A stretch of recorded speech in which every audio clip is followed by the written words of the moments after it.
Hey guys, Infidel 1258 here. Today I want to share with you one more monster. I know that some of this is coming through on Alpha, coming through on Mav Chat, it's coming through. You're getting tons of new rebels, tons of new rebel monsters, rebellion monsters, but I want to share one more that Nate and the team were willing to share with me. I'm going to get into the lore, I'm going to get into the stats, I'm going to deep dive on what I think the impact will be for this card, and it'll be a shorter video because we're talking one monster, and that monster is Avarisodeus, I'm going to say. That's my best guess at the pronunciation for what this would mean. This is like, the name is like almost like avaricious, which is like a very appropriate name for what a demon might be. And I've got background on lore here. It says, this is from Nate and the team, and he goes, and just super cool that the team was willing to share this with me. I shared this with my members only in a live earlier today. On November 27th, and I'm just dropping a video tonight to make sure that everybody in the Splinterverse recognizes what this card's about, background, its power, and then even just to, like I say, give that kind of my first reactions on what I think this will do for the meta. Let's look at it. It's Death Elemental, Species Fiend, Race Demon. It's part of the Chaos Empire.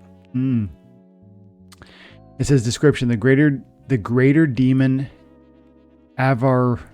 Avarisodeus hails from the same infernal realm as his master, the Archfiend Barash Kukor, and his legion of demons.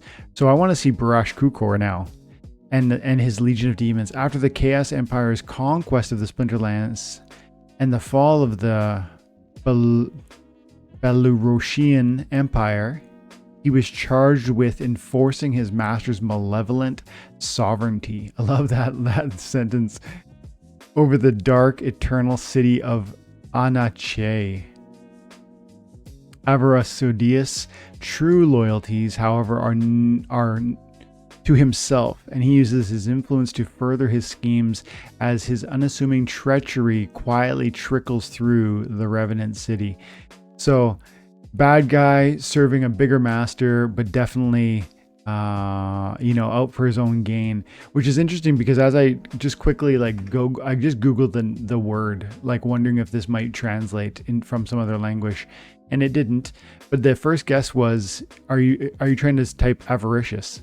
And as I click on what that means, having or showing extreme greed for wealth or material gain, which actually seems to really apply in some sense to what an evil, malicious person who is even pretending to be for someone else, but then really striving for their own success. Now that's more like power, maybe leadership, that sort of dimension, but as opposed to wealth. But wealth and material gain are always wrapped up in power. So I wonder if that word had anything to do with the ultimate naming convention and whether that was part of what was being thought through. I don't know. But this card art looks really, really awesome. Like, I love the lighting on this. I love looks like he's been shackled, and the shackles have like spikes on them. So it's because it looks like he's got handcuffs that are around his wrists that maybe he broke free, and now it's being used almost as like an implement or a weapon.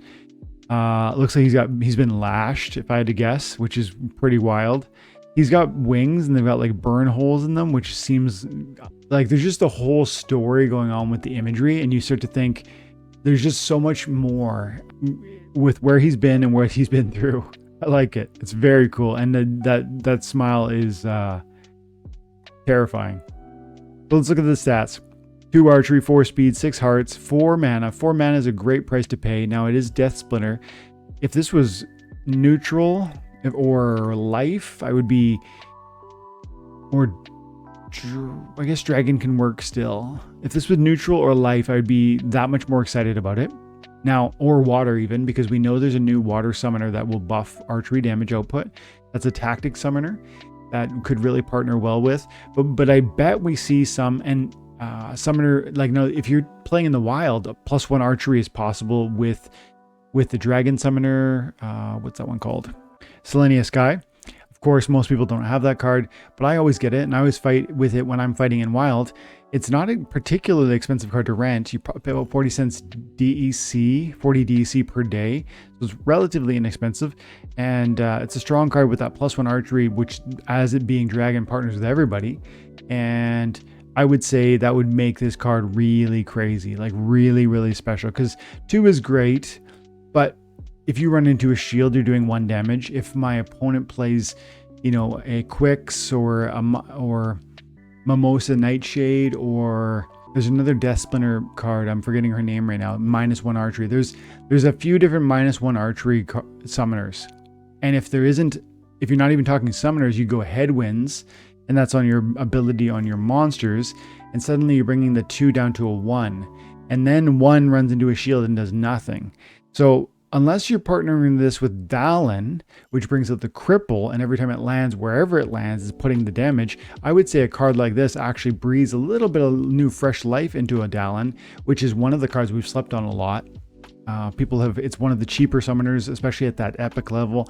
And although cripple is really strong, and frankly, I would say most of the time for most new players, the issue isn't even what is the best summoner, it's which, do I have a high level summoner? And frankly, people often chase after the sort of the best, the creme de la creme, maybe the kitties and the Odins and whatnot. But do you even have the depth to support that? 3, 4, 5 options at summoner level that are quality for your league level, silver, gold, wherever you're fighting. The accurately and appropriate leveled summoners is far more important than the OP summoners. And I would say Dallin is one of those that we think of as underpowered. But Double Strike helps that. And this is not the only Double Strike archer with Scattershot even, from the Death Splinter. So it starts to become like thematic. It's like chaotic. That's what I think about with the Scattershot. It's chaotic. You don't know where it's going. Death Splinter seems to be like, that seems chaotic to me. Like there's, at least I can see a connection there. Like what does it mean to be part of this Death Splinter? Like what does it mean? What is death even in this realm? And it's like this other life. It's this, there's a connection there, I think. And Double Strike to me, such a powerful ability, but again, it depends how you partner it. Do you have that +1 archery? It's possible. Do you not? If so, do you have that cripple? That's going to really matter. If it even is a cripple rule set, that's going to really help. In the Little League, I love the Double Strike for sure, especially if there's a cripple though. And so I like this card a lot. I'm giving it my initial response with my members only earlier today was kind of a meh. But I actually feel quite strongly about this. I think this is going to be a real positive hold for the Death Splinter in particular, but also because I know that there's going to be cool summoner tactics that do bring archery buffs. We already have seen one from the water team that theoretically buffs 2 archery damage. Now that can't partner with this card, but can you imagine if that exists for one summoner on the water team? Could there be something similar, or something dragon based, or something, right? We just don't know.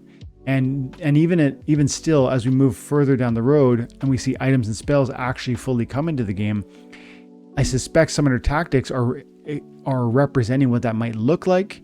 Therefore, if Summoner Tactics is offering +2 archery already, or soon when Rebellion launches, I bet that's an item or a spell you can achieve and unlock and equip.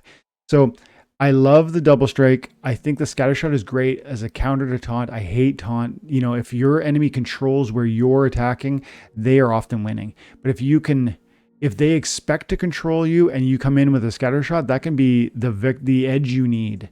So I'm deeply interested. I think this is a strong card, especially for 4 mana. It has its weaknesses in that the damage is not high enough, especially if my opponent brings headwinds. But again, be wise about that. Recognize, offer this option when they don't see it coming. And you know how to do that. You have to just read what your opponent's doing and respond in certain ways and throw this as your, like a kind of a curveball. Maybe this is not your main approach. I don't think this will be an overpowered play at every turn card. I do think this will be a niche fit in certain scenarios and really provide extra value in those scenarios, dependent on summoners, dependent on items and spells, etc. But I like it. I'm going to leave it there, guys. Keep it as a shorter video. So many cool cards recently. I've seen a lot of these other ones on Twitter, and if you're not following on Twitter, you really should be. Some of these look absolutely broken to me. I would say a few of these probably need to be nerfed before they actually get released. And if you want to see my full review on all of these cards, I would recommend you check out my members only tab, because there you're going to find access to members only content. And I do detailed videos, in fact, weekly lives that is only for them. So if you're interested, go check that out. Thanks guys for your time and attention. Have an amazing day. God bless.